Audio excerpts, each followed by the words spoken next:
जो सच्चे साईं के सेवादारी हैं, सेवक राम, उनकी पत्नी मीराबाई और उनका इकलौता बेटा वीर रोजाना रेडकी साहब की सेवा में अपना समय बिताते थे। आ गए बच्चे? जी साईं। साईं से मिलने के बाद वे सेवा में लग जाते हैं। सचो सतराम, सचो सतराम। आ गए भी। आ जाओ हमारे साथ सेवा में बैठो। हाँ हाँ।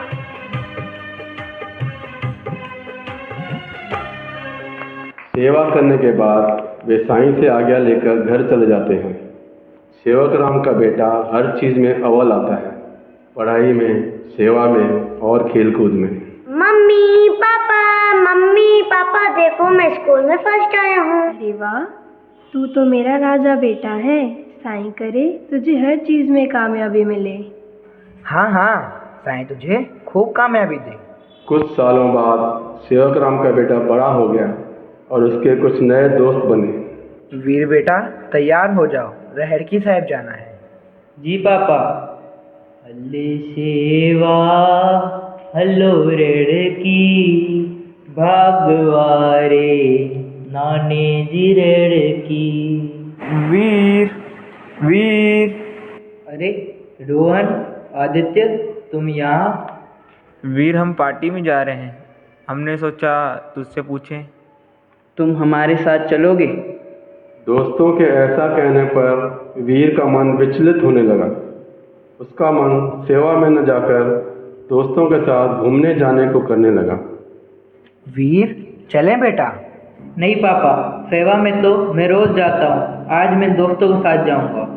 वीर बेटा, हम रोज नियम से सेवा में जाते हैं।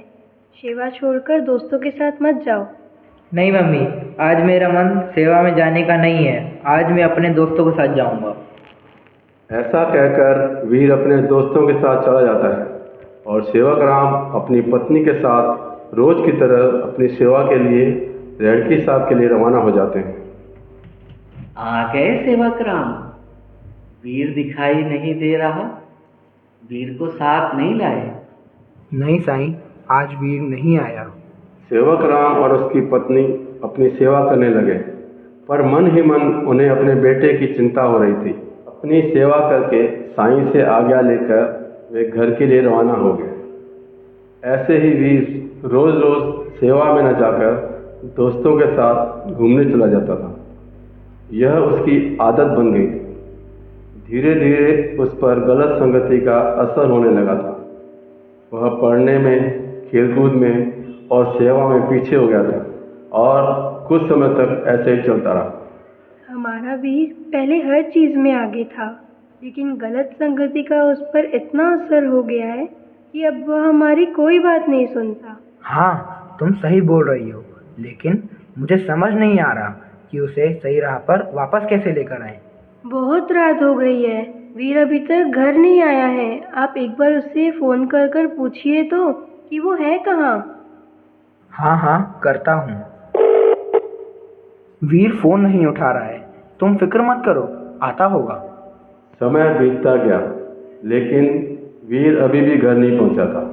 चलो फ्रेंड्स, देर हो गई है, अब मैं चलता हूँ। हाँ हाँ ठीक है।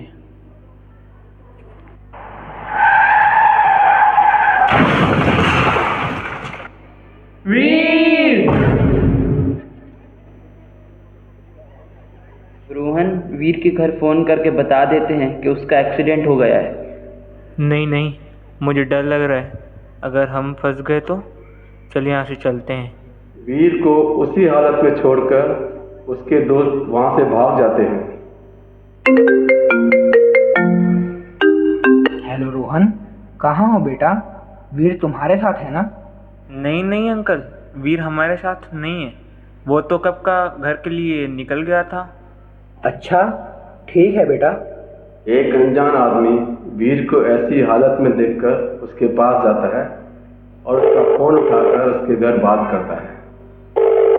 हेलो वीर, बेटा कहाँ हो? हेलो, आपके बेटे का यहाँ एक्सीडेंट हो गया है। यहाँ पास में एक हॉस्पिटल है, मैं वहाँ से डॉक्टर को बुलाता हूँ, आप जल्द से जल्द यहाँ पहुँचे। वीर की माँ, चलो चलो जल्दी चलो, वीर का एक्सीडेंट हो गया। वीर ये क्या हो गया बेटा? तुम्हारी ऐसी हालत कैसे हो गई? वीर की माँ, शांत हो जाओ। साईं पर भरोसा रखो, हमारे बेटे को कुछ नहीं होगा। डॉक्टर साहब, हमारा बेटा ठीक तो हो जाएगा ना? मैं अपनी तरफ से पूरी कोशिश कर रहा हूँ, लेकिन उसकी हालत और बिगड़ती जा रही है और उसका बचना बहुत मुश्किल लग रहा है। नहीं नहीं, मेरे बेटे को कुछ नहीं होगा। चलिए हम साईं के पास चलते हैं। उसी वक्त सेवक राम और उसकी पत्नी रोते रोते साईं के पास गए और उन्होंने साईं को पूरी बात बताई और कहा, साईं, हमारी सहायता कीजिए, हमारे बच्चे को बचा लीजिए। अब आप ही कुछ कर सकते हैं साईं। चिंता मत करो सेवक राम, वीर को कुछ नहीं होगा, मालिक उसकी रक्षा करेंगे। साईं को पूरी बात बताने के बाद सेवक राम और उसकी पत्नी वहाँ से चले गए। डॉक्टर साहब, अब हमारा बेटा कैसा है? अभी भी उसकी स्थिति खराब है, उसकी हालत और बिगड़ती जा रही है। सदम ही जसनी साईं, सतराम हल्यो अचे जा, मादास आया तुही जो, मुझा ऐबन तू दिस जा। कुछ समय बाद साईं खुद वहाँ आए। वीर, उठो वीर, उठो बेटा, आंखें खोलो। साईं के ऐसा कहने पर वीर उठ खड़ा हुआ और साईं के चरणों में गिर गया।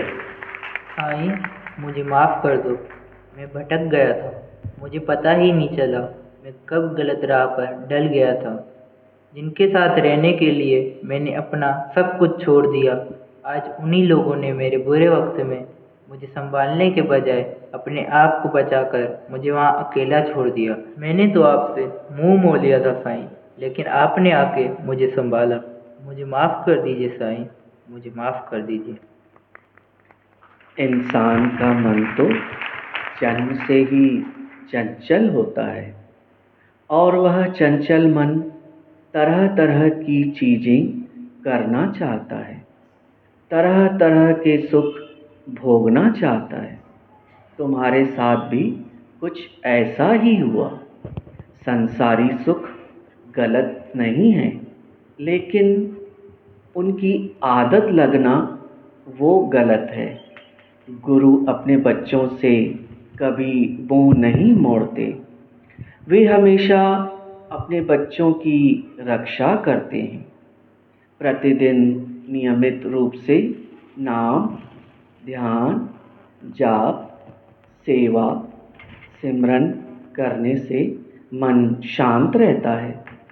उससे हमें शक्ति मिलती है और मन में चल रहे बुरे विचार अच्छे विचारों में बदल जाते हैं। इसलिए हमें रोज़ थोड़ी देर बैठकर मालिक का नाम, ध्यान, जाप, सिमरन करना चाहिए। वीर के दोस्तों को अपनी गलती का एहसास होता है और वे उससे मिलने जाते हैं। हमें माफ़ कर दे वीर, हमने तुझे वहाँ अकेला छोड़ा, हमें माफ़ कर दीजिए साईं। आज से हम भी वीर के साथ रड़की साहब की सेवा करेंगे। बोल सच्चे साईं सतराम दास साहिब की जय। तव्हां ॾिठव कि विश्वास कीअं खटाईंदो आहे। वीर जी हालत कहिड़ी हुई ऐं साईं जन अची करे हुनजो छा हाल कयो, त तव्हां बि वेही सम्झी वञो।